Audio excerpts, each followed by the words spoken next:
Next generation GST অর্থাৎ নতুন প্রজন্মের জন্য জিএসটি আগামীকাল থেকে যা চালু হতে চলেছে। জিএসটি সংস্কারের পর একগুচ্ছ নিত্য প্রয়োজনীয় জিনিসের দাম এক ধাক্কায় অনেকটা কমে যাবে। আজকে জাতির উদ্দেশ্যে ভাষণে প্রধানমন্ত্রী বলছেন যে নাগরিক দেবো ভব অর্থাৎ জনস্বার্থ সর্বোপরি, এই নীতিতে তার সরকার বিশ্বাস করে এবং যার ফলে আগামীকাল থেকে দেশ জুড়ে জিএসটি সাশ্রয় উৎসব শুরু হতে চলেছে। প্রধানমন্ত্রী বলছেন অন্তত 99% এরকম নিত্য প্রয়োজনীয় জিনিস রয়েছে যা আগামীকালের পর থেকে একেবারে সস্তা হতে চলেছে, সুরাহা হতে চলেছে দেশের আম আদমির। কি বলেছেন আজ দেশের প্রধানমন্ত্রী দেখুন। पिछले 11 साल में देश में 25 करोड़ लोगों ने गरीबी को हराया है, गरीबी को परास्त किया है और गरीबी से बाहर निकल करके 25 करोड़ का एक बहुत बड़ा समूह नियो मिडिल क्लास के रूप में आज देश के अंदर बहुत बड़ी भूमिका अदा कर रहा है। इस नियो मिडिल क्लास की अपनी एस्पिरेशंस हैं, अपने सपने हैं। इस साल सरकार ने 12 लाख रुपए तक की इनकम को टैक्स फ्री करके एक उपहार दिया और स्वाभाविक है जब 12 लाख रुपयों का इनकम टैक्स में राहत हो जाए तो मध्यम वर्ग के जीवन में तो कितना बड़ा बदलाव आता है, कितनी सरलता सुविधा हो जाती है। और अब गरीबों की भी बारी है।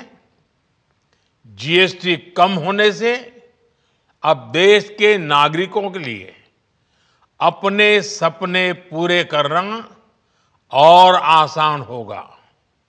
घर बनाना, टीवी, फ्रिज खरीदने की बात हो, स्कूटर, बाइक, कार खरीदना हो, ये सब पर अब कम खर्च करना होगा।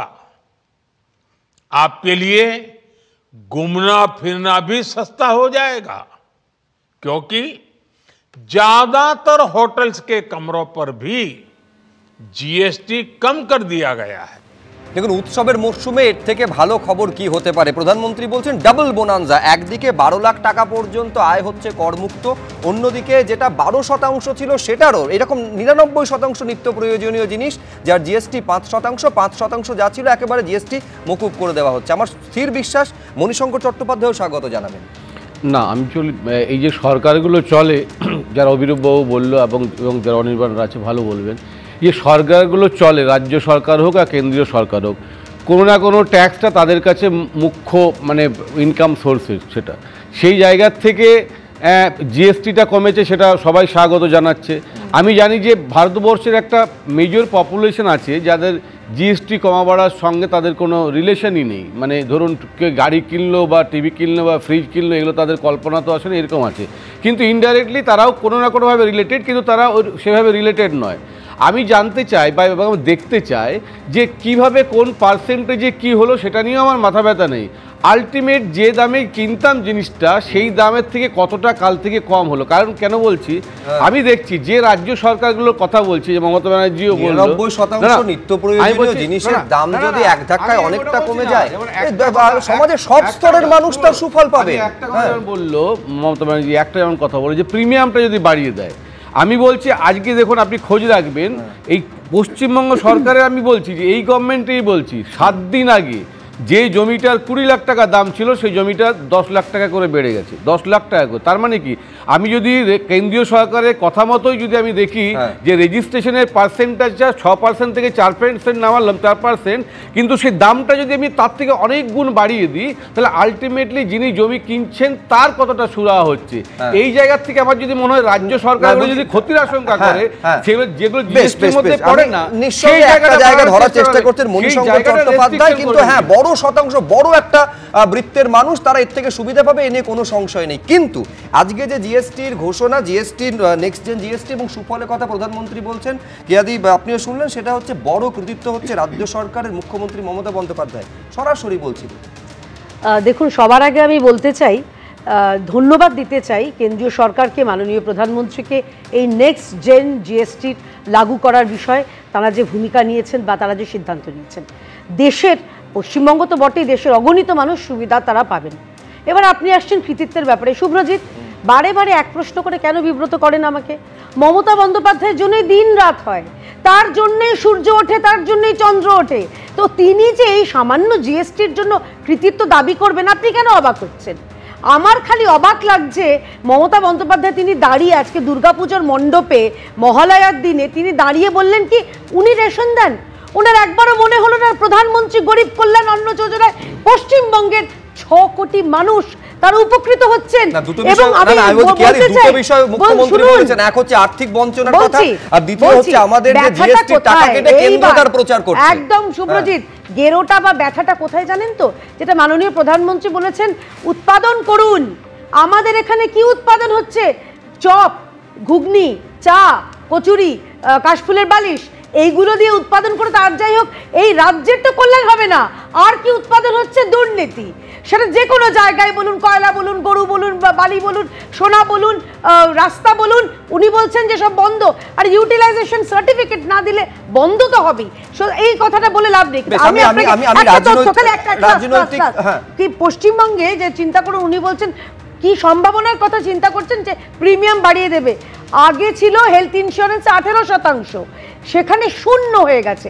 এটা সেটা মুখ্যমন্ত্রী বলেছেন, সেটা একেবারে তার তরফ থেকে অর্থমন্ত্রীকে চিঠি দেওয়া হয়েছিল, যার জন্য কৃতিত্ব হচ্ছে রাজ্যের। আমি রাজনৈতিক তরজার মাঝে আবার যাব, কিন্তু তার আগে আমি দ্রুত একবার অনির্বাণ দত্তের কাছে এইখানে আসতে চাইছি। সেটা হচ্ছে সাধারণ মানুষের প্রেক্ষাপটে তাদের কতটা সুরাহা হতে চলেছে এইটা অনেকেই মনে করছেন অনির্বাণদা, তাহলে কাল থেকে সব জিনিসের দাম কমে যাচ্ছে, প্রায় 99% নিত্য প্রয়োজনীয় জিনিসের দাম। ফলে কবে থেকে এটা এফেক্টিভ হচ্ছে? এক, দ্বিতীয়ত হচ্ছে যে উৎসবের এই মরশুমে সব থেকে সুবিধা তো সাধারণ মানুষের, তার কারণ সাধারণ মানুষের একদিকে হচ্ছে 12 লক্ষ টাকা পর্যন্ত আয় করমুক্ত, জিনিসের দাম কমছে, মানুষের পকেটে টাকা থাকছে, এই হচ্ছে মোদ্দা কথা। দেখো শুভ্রজিৎ, মানে যে স্পিরিট নিয়ে এটা করা হয়েছে তাতে কি হবে, সকালবেলা কেউ যদি তার দিনটা শুরু করে টুথব্রাশ আর টুথপেস্ট দিয়ে, তারপরে শ্যাম্পু করে, সাবান মেখে চান করে, তারপরে সকালবেলা যখন ব্রেকফাস্ট করবে সেটা হচ্ছে পাউরুটি দিয়ে চিজ পনির হতে পারে, তারপরে হয়তো সে একটা স্বপ্নের সস্তায় বাইক কিনতে পারে, সেই বাইকটাও কম দামে কিনবে, সেই বাইকটা কিনেও সে যখন অফিস যাবে সেখানেও যদি খানাখন্দ ভরা রাস্তাতে সে পড়ে যায়, পড়ে গিয়ে যদি তাকে হসপিটালাইজেশনে যেতে হয় সেখানে মেডিক্লেম সেটা সস্তা হবে। বা সেখানে যদি আমার একটা বড় ধরনের কোনো আর্থিক মানে বা লোকসান হয়ে যায়, সেখানে আমার হয়তো একটা জীবন বিমা থাকবে, সেই জীবন বিমা থেকে হয়তো আমার বাড়ির লোক কিছু একটা সাশ্রয় পেতে পারে। তো এই পুরো যে আমি বলছি লাইফ সাইকেলটা, আবার দিনের শেষে বাড়িতে এসে যখন আমি রাত্রে যখন ডিনারটা করব সেখানেও যে রুটিটা খাবো, সেই খাওয়ার খরচাটাও কিন্তু কমবে। সারা জীবনের যে লাইফ সাইকেলটা আমরা প্রত্যেকটা দিন প্রত্যেকটা কর্মকাণ্ডে করি, তার ওভারঅল কস্টটা কমানোর চেষ্টা করা হয়েছে এটার মধ্যে। এখন কথা হচ্ছে আজকে আমি অ্যানাউন্সমেন্ট করলাম, দেখুন এটা কিন্তু 15 মানে অগাস্টে যখন আমরা প্রথম শুনলাম, তারপরে কীরকম একটা ম্যাজিক্যাল আমরা অ্যাক্টিভিটিস দেখলাম যে 19 দিনের মধ্যে 3 সেপ্টেম্বরে 56 জিএসটি কাউন্সিলে সব অর্থমন্ত্রীরা মেনে নিলেন এবং আমরা রাত্রেবেলা দেখলাম যে সব রাজ্য সহমত প্রদান করেছে এবং ভারতবর্ষের অর্থমন্ত্রী তিনি এটা ঘোষণা করলেন। তার আগে যত কাউন্সিল মিটিং হয়েছে 55 মানে 55টা জিএসটি কাউন্সিলের মিটিং হয়েছে, প্রত্যেকটা কাউন্সিলেই দেখবে একটা দ্বিমত হয়েছে, কিন্তু এখানে একমাত্র একটা কাউন্সিল মিটিং যেখানে 15ই অগাস্টে প্রধানমন্ত্রী বললেন এবং আমরা দেখলাম সব রাজ্য মেনে নিল। এবং আজকে আমরা দেখছি যে রাজ্যে শুধু এইখানে একবার দর্শকদের মনে করাবো যে মুখ্যমন্ত্রী, আমি আবার আসবো আপনার কাছে অনির্বাণদা, দর্শকদের মনে করাবো মুখ্যমন্ত্রী কিছুক্ষণ আগে তিনি সরাসরি সম্প্রচারে মুখ্যমন্ত্রী বলছিলেন যে 20,000 কোটি টাকা রাজ্যের রেভিনিউ লস হবে। আজকে প্রধানমন্ত্রী কিন্তু এ কথাও বলছেন রাজ্যের আশঙ্কার দিকটাও অ্যাড্রেস করা হয়েছে। কি বলেছেন প্রধানমন্ত্রী দেখুন। जब आपने हमें 2014 में अवसर दिया तो हमने जनहित में, देश हित में जीएसटी को अपनी प्राथमिकता बनाया। हमने हर स्टेक होल्डर से चर्चा की, हमने हर राज्यों की हर शंका का निवारण किया, हर सवाल का समाधान खोजा। सभी राज्यों को सबको साथ लेकर आजाद भारत का इतना बड़ा टैक्स रिफॉर्म संभव हो पाया। ये केंद्र और राज्यों के प्रयासों का नतीजा था कि देश दर्जनों टैक्सों के जाल से मुक्त हुआ और पूरे देश के लिए एक जैसी व्यवस्था बनी। वन नेशन वन टैक्स का सपना साकार हुआ। সুব্রতদা, আপনি শুনলেন প্রধানমন্ত্রী বলছেন রাজ্যের আশঙ্কাও দূর করা হয়েছে। আমি যদি রাজনীতির পার্টেও আসি, তাহলে কেন্দ্র রাজ্য দুপক্ষেরই উইন উইন সিচুয়েশন, আলটিমেট লাভবান হচ্ছেন রাজ্যবাসী, দেশবাসী। এর থেকে ভালো আর কি হতে পারে? না না, উইন উইন সিচুয়েশনের কোনো সুযোগই নেই।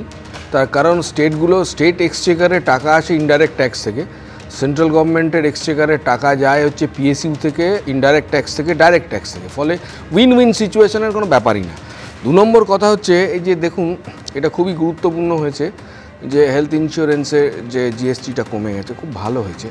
আচ্ছা, হেলথ ইন্স্যুরেন্সে জিএসটি কমায় কত লোকের উপকার হয়েছে? তাহলে রাজ্য সরকার যে স্বাস্থ্যসাথী করে আর দেশের সরকার যে কি একটা হেলথ স্কিম কিরাম আয়ুষ্মান ভারত করে, তাতে কি লোক ইনভলভ হয় না? আমি জিজ্ঞাসা করতে চাই। তাতে যদি বেশি লোক ইনভলভ হয় এবং তার কৃতিত্ব যদি দুটো সরকার নিতে যায়, তাহলে হেলথ ইন্স্যুরেন্সের সঙ্গে যুক্ত লোকের সংখ্যা কম। আর প্রায় 22.5 কোটি লোক আছে ম্যালনিউট্রিশাস আমাদের দেশে অ্যাকর্ডিং টু সেন্ট্রাল গভর্নমেন্ট। ফলে এই যে ইন্স্যুরেন্সের থেকে কমা বা এগুলো থেকে কমা, আমি আপনাকে বলছি আসলে জানেন তো, demand elasticity important, price elasticity important. এগুলো কোনো দেশের প্রধানমন্ত্রী, কোনো দেশের মুখ্যমন্ত্রী ঠিক করতে পারে না, ঠিক করে মার্কেট। আর আমি আপনাদের কাছে যেটা গুরুত্বপূর্ণ বলতে চাই সেটা হচ্ছে যে দেখুন, এই যে তেল, পেট্রোলিয়াম, এইটার জিএসটি কমে না কেন? এটার জিএসটি যদি কমে, ইনডাইরেক্টলি গোটা দেশের মানুষ উপকৃত হতে পারে। এইটার জিএসটি কমলে সবাই দাবি করে এটা কেন কমে না, আমি এটা বুঝতে পারি না। কেয়াদিতার উত্তর দেবেন, কিন্তু মার্কেটে কথা বলছিলেন। দেখুন, মার্কেটে যদি খরচ করতে পারেন বেশি মানুষ, মানে ক্যাশ ফ্লো যদি বাড়ে, আলটিমেটলি তো সাধারণ মানুষের সুবিধা এবং দেশের আর্থিক গতিটা বৃদ্ধি পাবে, যেটা আজকে প্রধানমন্ত্রী নরেন্দ্র মোদী তার বক্তব্যের মধ্যে তুলে ধরেছেন। প্রধানমন্ত্রী আজকে বলছেন আমরা পকেটে অনেক সময় যে চিরুনিটা ব্যবহার করি, সেটা কখনো দেখেছি কি যে সেটা স্বদেশী নাকি বিদেশি? মোদ্দা কথা প্রধানমন্ত্রী বলছেন যে বিদেশি পণ্যের হাত থেকে আমাদের মুক্তি পেতে হবে। স্বাধীনতার সময় যে স্বদেশী আন্দোলন শুরু হয়েছিল তার সঙ্গে তুলনা টেনে বলছেন যে স্বদেশী প্রত্যেকটা ঘরে, প্রত্যেকটা দোকানে এই স্বদেশী পণ্য জিনিস রাখতে হবে এবং তার জন্য রাজ্যের কাছেও আবেদন জানিয়েছেন প্রধানমন্ত্রী নরেন্দ্র মোদী। ঠিক স্বাধীনতা আন্দোলনের মতন স্বদেশী মন্ত্রে উদ্বুদ্ধ হতে হবে, স্বদেশী পণ্যে জোর দিতে হবে, তার ব্যবহার বাড়াতে হবে। কি বলেছেন প্রধানমন্ত্রী নরেন্দ্র মোদী আজ জাতির উদ্দেশ্যে ভাষণে এই নিয়ে? দেখুন, विकसित भारत के लक्ष्य तक पहुंचने के लिए हमें आत्मनिर्भरता के रास्ते पर चलना ही होगा और भारत को आत्मनिर्भर बनाने का बहुत बड़ा दायित्व हमारे एमएसएमईज यानी हमारे लघु, मध्यम और कुटीर उद्योगों पर भी है, जो देश के लोगों की जरूरत का है, जो हम देश में ही बना सकते हैं, वो हमें देश में ही बनाना चाहिए। साथियों, जीएसटी की दरें कम होने से नियम और प्रक्रियाएं और आसान बनने से हमारे एमएसएमईज, हमारे लघु उद्योगों को, कुटीर उद्योगों को बहुत फायदा होगा। उनकी बिक्री बढ़ेगी और टैक्स भी कम देना पड़ेगा, यानी उनको भी डबल फायदा होगा। इसलिए आज मेरी एमएसएमई से लघु उद्योग हो, सूक्ष्म उद्योग हो, कुटीर उद्योग हो, आप सबसे बहुत अपेक्षाएं हैं। आपको भी पता है, जब भारत समृद्धि के शिखर पर था, तब भारत की अर्थव्यवस्था का मुख्य आधार हमारे एमएसएमईज थे, हमारे लघु और कुटीर उद्योग थे, भारत की मैन्युफैक्चरिंग, भारत में बने सामानों की क्वालिटी बेहतर होती थी। हमें उस गौरव को वापस पाना है। অর্থাৎ সেই গ্লোরিয়াস পাস্ট ফিরিয়ে আনতে হবে, এইটা প্রধানমন্ত্রী তার বক্তব্যের মধ্যে তুলে ধরছেন। আমি বলছি রাজগোপাল বাবু, এই যে স্বদেশি পণ্যের ব্যবহার, স্বদেশি পণ্য দোকানে রাখা ইত্যাদির উপর জোর দিচ্ছেন প্রধানমন্ত্রী নরেন্দ্র মোদী, মূল লক্ষ্য তো হচ্ছে আত্মনির্ভর ভারত তৈরি করা। তার জন্য তার বক্তব্যে বারবার রাজ্যগুলোর প্রতিও আবেদন জানিয়েছেন, উৎপাদন বাড়াতে হবে রাজ্যগুলোকে, অর্থাৎ সমানভাবে সমান দায়িত্ব কিন্তু রাজ্যগুলোকেও পালন করতে হবে।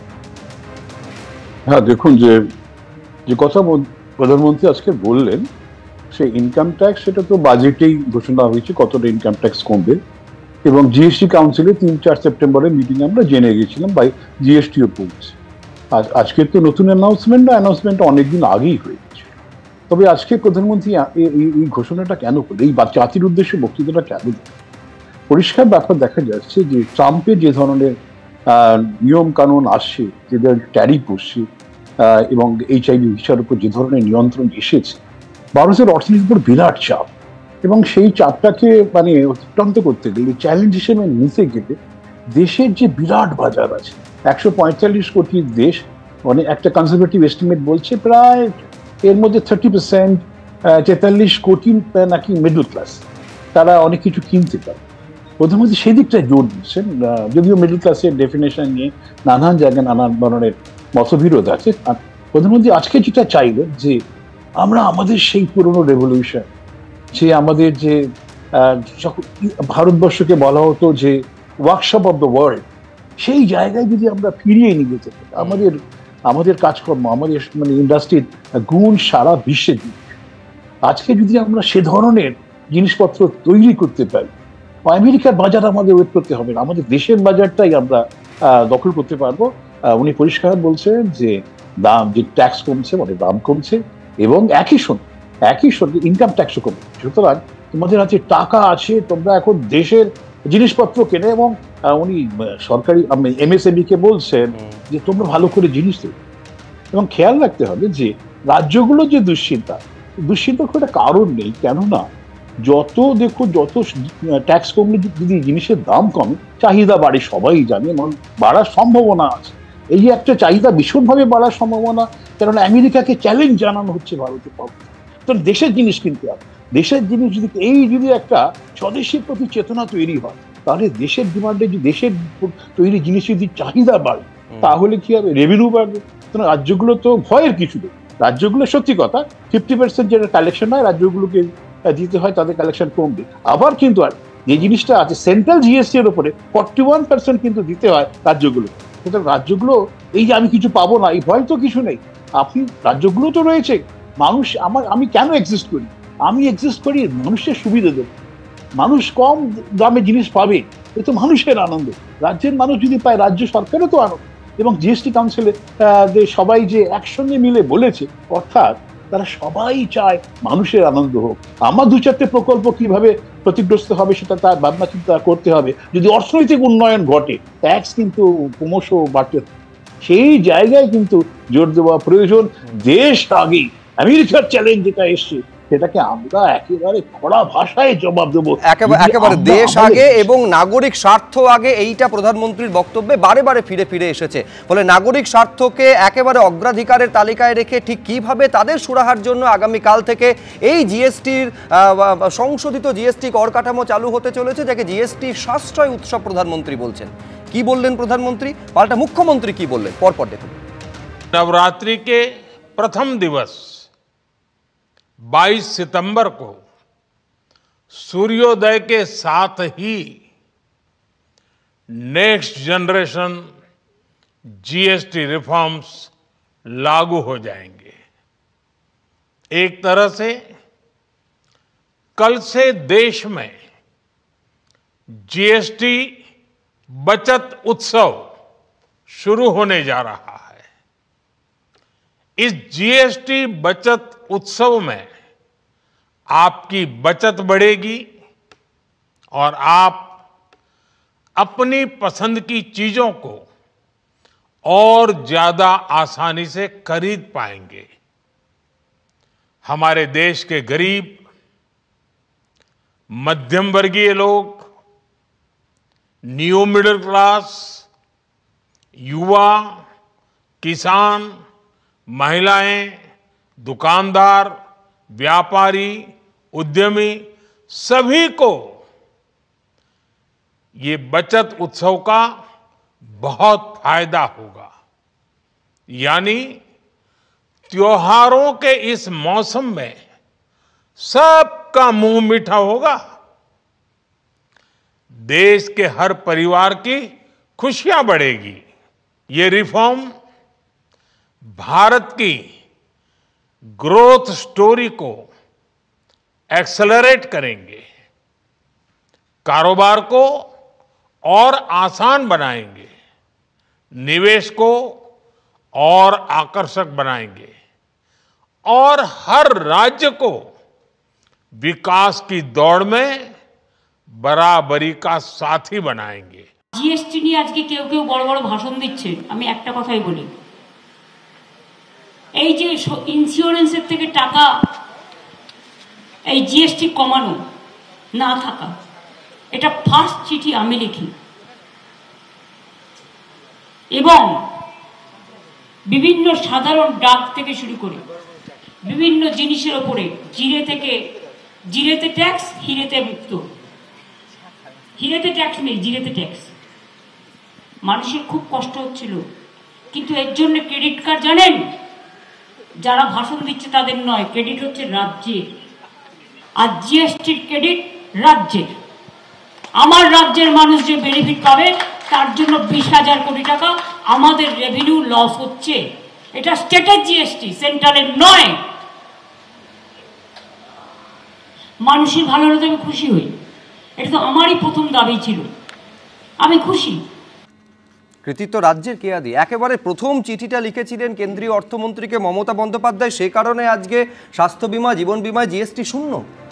না সরি, এটাতেও আমি ওনাকে কৃতিত্ব দিতে পারলাম না। ওনার সদিচ্ছাকে নিশ্চয়ই আমি স্বাগত জানাচ্ছি, কিন্তু নীতিন গডকরি এর আগে, মমতা বন্দ্যোপাধ্যায়ের আগেই এই উদ্যোগটা নিয়েছিলেন, এই বিষয়ে তিনি চিঠি দিয়েছিলেন। এক আচ্ছা, দ্বিতীয় কথা খুব ইন্টারেস্টিং, যেটা আমি আগে বলতে চেয়েছিলাম, যে মমতা বন্দ্যোপাধ্যায় খুব সুন্দরভাবে উনি কিন্তু যাদের ধরুন যারা বিদেশে কর্মরত তাদেরকে পশ্চিমবঙ্গে ডাকার ব্যাপারটা খুব সুন্দর করে এড়িয়ে গিয়ে বললেন ওরা যেখানেই আছে ভালো থাকুক, তাত্ত্বিক কথা। তার কারণ উনি জানেন পশ্চিমবঙ্গে চাকরি নেই, উনি জানেন পশ্চিমবঙ্গে যারা এখান থেকে গেছেন, যারা খুব কৃতি মানুষ, গুণী মানুষ, তাদের এখানে চাকরি নেই। শ্রমশ্রী পরিযায়ী শ্রমিকদের জন্য করা হয়েছে। আপনার কি মনে হয় যারা H1B ভিসা নিয়ে গেছেন তারা শ্রমশ্রী প্রকল্প, স্বাভাবিক কারণে তারা বিদেশে যান। শ্রমশ্রী নিয়ে একটা বক্তব্য আছে। শুরুতেই যখন অভিরূপ বাবু বলছিলেন, উনি বললেন যে এই কিছু কিছু বিষয় রেভিনিউ যে লস হবে বা রেভিনিউ যে মডেলটা, আচ্ছা শ্রমশ্রী প্রকল্পের কি রেভিনিউ মডেল আছে? এইবারের যে পশ্চিমবঙ্গের বাজেট সেখানে কোথায় মেনশন করা আছে? বরং আমি বলবো, উনি জিএসটি নিয়ে যে কথাগুলো বলছে টাকা পাই না টাকা পাই না, আমি জাস্ট একটা তথ্য দিচ্ছি। এই বছরই, এই আর্থিক বছরে 37,158 কোটি টাকা 2025-26 সালের জন্য গ্রান্ট ইন অ্যাডভান্স করা হয়েছে পশ্চিমবঙ্গকে। অর্থাৎ মমতা বন্দ্যোপাধ্যায় যেগুলো পান কখনো বলেন না, আর যেগুলো পান না বা যেগুলো ইচ্ছাকৃতভাবে। বেশ, আমি একবার থামাচ্ছি, সরাসরি চেতলা অগ্রণীতে এই মুহূর্তে মুখ্যমন্ত্রী কি বলছেন দেখব। এত বিভাজন, যে যার মতো থাকবে, যে যার মতো খাবে, যে যার মতো ভাষা বলবে, যে যার মতো কথা বলবে, যে যার মতো পড়াশুনো করবে, যে যার মতো স্কুলে যাবে, যে যার ল্যাঙ্গুয়েজে কথা বলবে। আমরা তো ছোটোবেলা থেকে এটাই শিখে এসেছি। তবে আজকে কেন কেউ খাবে আর কেউ খাবে না? কেন? তবে আজকে কেন শুধু ভোটে জেতার জন্য একটা নতুন অঙ্ক? আপনারা অনেকেই জানেন না, পুজোর মধ্যে টেবিল টপ করে বিজেপির এজেন্সিকে দিয়ে নাম তোলাচ্ছে, খেয়াল রাখবেন। অরিজিনাল ভোটারের নাম বাদ চলে যাবে। আমি এখানে ভোটার লিস্ট যেটা বেরিয়েছিল দেখেছি, একজন বাঙালির সাথে 4টে গুজরাটির নাম, 10টা হরিয়ানার নাম। এটা কেন হবে?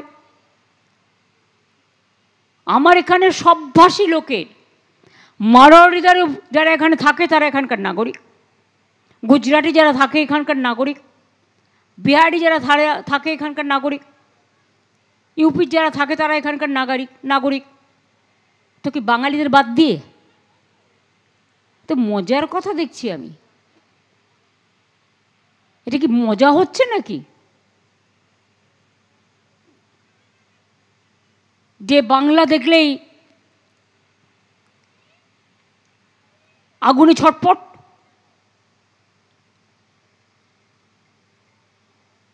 আমরা সব ভাষাকে ভালোবাসবো কিন্তু বাংলাটাকে ছেড়ে নয়।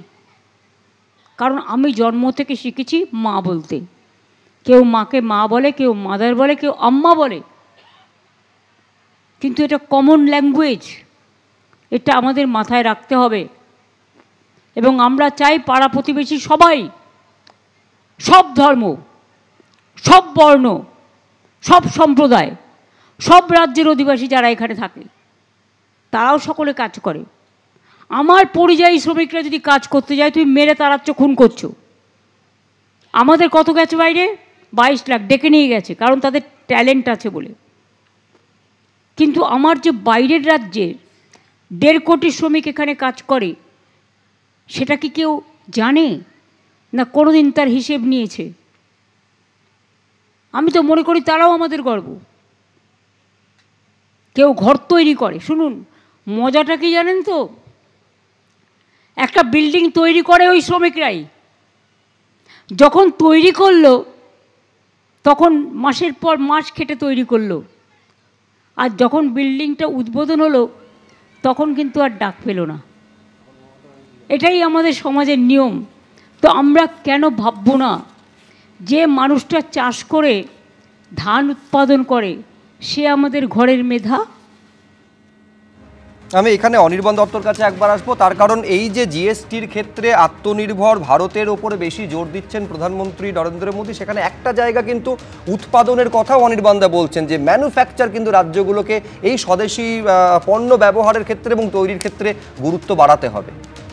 না দেখুন, আজকে যে বক্তব্যগুলো উঠে আসছে এগুলো মানে শুনতে ভালো লাগবে, এবং এগুলোতে আমরা যদি দেখি অর্থনীতির নিয়মে এই বক্তব্যগুলোর একটা সারবত্তা আছে। কিন্তু আপনি যদি রিয়ালিটি দেখেন, আপনি আজকে বলবেন কাউকে প্রোডাকশান করতে, তিনি প্রোডাকশানটা কখন করবে?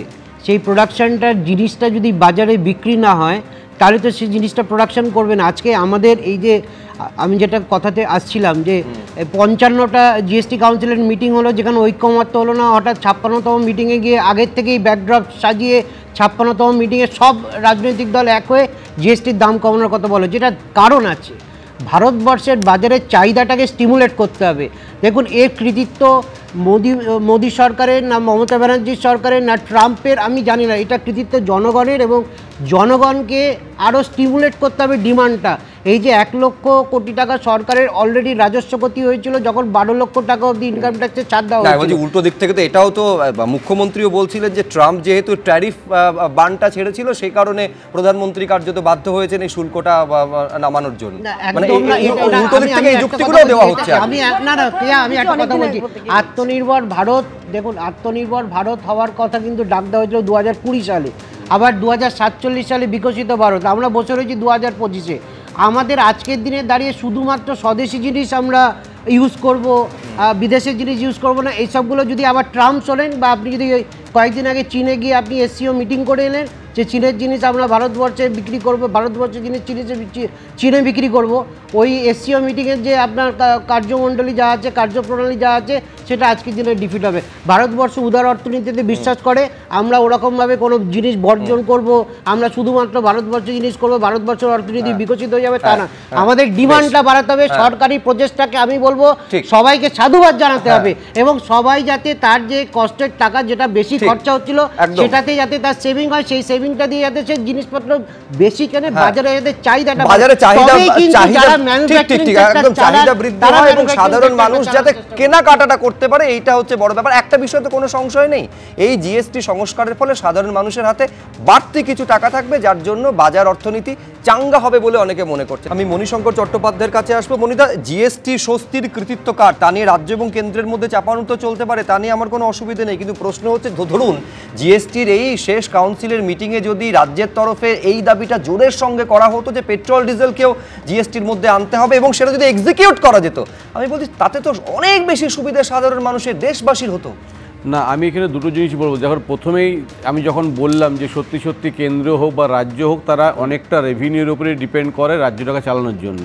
এখন জিএসটি কমে যাচ্ছে, কাল থেকে সব কিছু কমে যাচ্ছে, একটা রিভলিউশন আসছে, রিফর্মসটা কন্টিনিউয়াস প্রসেস আমাদের প্রধানমন্ত্রী বললেন। মানে 2017 থেকে জিএসটি আসার পর থেকে মানে রিফর্মসটা শুরু হয়েছে, সেখান থেকে আরও এটা মডিউলেশন হচ্ছে, তার আগে নাকি এইসব ছিল না। আমি বলছি দেখুন, এই যে অবিরুদ্ধ প্রথমেই যেটা বললেন যে মনোপলি যদি কিছু হয় সেক্ষেত্রে কিন্তু তার লাভটা বেশি আছে। এখান থেকে মনোপলি কি, আপনি পেট্রোল ডিজেলের কথা বললেন, আপনি E20-র কথা জানেন, সেইখান থেকে আমরা দেখছি আস্তে আস্তে যে পেট্রোলটা ফুরিয়ে আসছে এবং পেট্রোলটা ফুরিয়ে জন্য সাবস্টিটিউট খোঁজা হচ্ছে। এই সাবস্টিটিউট কোথা হচ্ছে কি না, বিভিন্ন ধরনের ব্যাটারি, এবং সেখানে ইথানলের মানে ব্যবহার আমরা দেখেছি, সেই ধরনের ব্যাটারি যেগুলো ভবিষ্যতের পেট্রোল শেষ হয়ে গেলে কি হবে সেই চিন্তা ভাবনার দিক দিয়ে এগুলোকে চিন্তা ভাবনা করা হচ্ছে। এগুলো কে চালায়? নীতিন গডকরির দুই ছেলে, তাদেরকে প্রমোট করা হচ্ছে।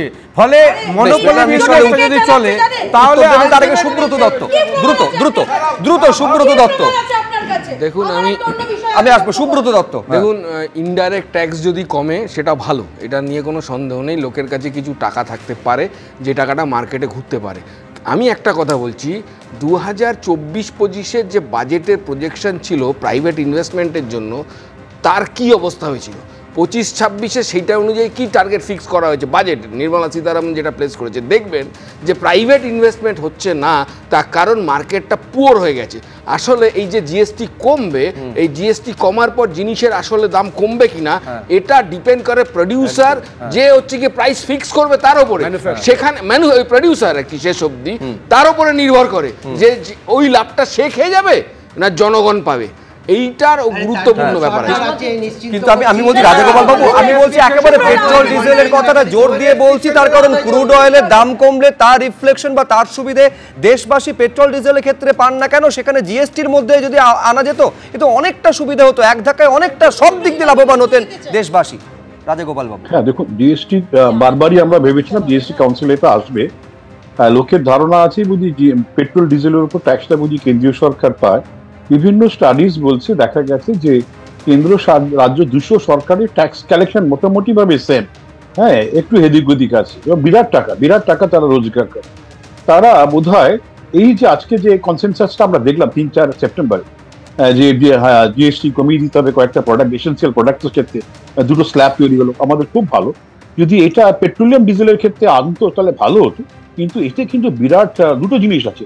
একটা হচ্ছে যে স্টেটগুলো ভাবছে বিরাট টাকা তাদের লস হবে, কেন এগুলো জিএসটির মধ্যে আসে না, এগুলো লোকাল এক্সাইজ ডিউটি পড়ে, এবং কেন্দ্রীয় সেন্ট্রাল এক্সাইজ পড়ে। এছাড়া আরেকটা যে ব্যাপার আছে, আপনার যদি তেলের দাম যদি হু করে কমে যায়, তেলের কনজাম্পশন যদি বেড়ে যায়, তাহলে তার একটা ইম্প্যাক্ট কিন্তু আমাদের মানে ইম্পোর্টের উপর পড়বে। কেন আমরা অলরেডি দেখেছি যে পেট্রোলের আন্তর্জাতিক দাম বেড়েছে, আমাদের নানান দেশ থেকে তেল কিনতে হচ্ছে, রাশিয়ার উপর ডিপেন্ডেন্স আমাদের ব্যাপকভাবে বেড়ে গেছে। এই জায়গায় দাঁড়িয়ে তেলের আন্তর্জাতিক বাজারে যে অনিশ্চয়তা আছে, কিন্তু এই সুফলটা পাওয়া যায় না। আন্তর্জাতিক বাজারে দাম কমলে এখানে পেট্রোল ডিজেলের দামটা কমে না। দ্রুত কেয়া ঘোষ। আমি খালি বলতে চাই, ভারত সরকার তো বলছে, এর আগেও নির্মলা সীতারামন বলেছেন যে জিএসটি কাউন্সিল যদি অনুমোদন দেয় তাহলে অসুবিধা নেই, জিএসটি লাগাক পেট্রোল ডিজেলে। আমাকে তার আগে বলুন, এত লেকচার না দিয়ে মণিবাবুকে জিজ্ঞাসা করুন আমাদের রাজ্য কি চাইবে, পশ্চিমবঙ্গ? আরে ওইসব বাদ দিন, জিএসটি বাদ দিন, আমাদের রাজ্য অন্যান্য পাশে উড়িষ্যা থেকে পর্যন্ত 10 টাকা দাম বেশি, শেষ এত বেশি নয়, এত মামাটি মানুষের সরকার।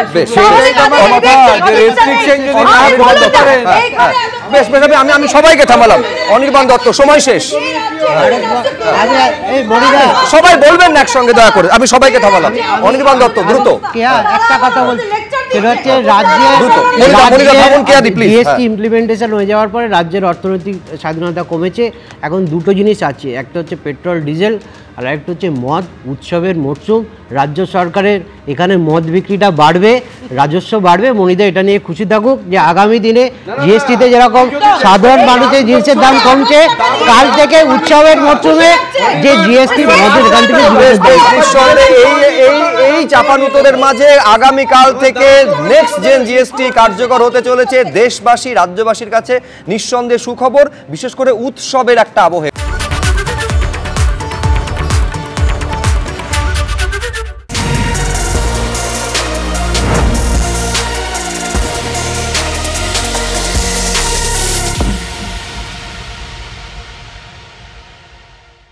Thank you.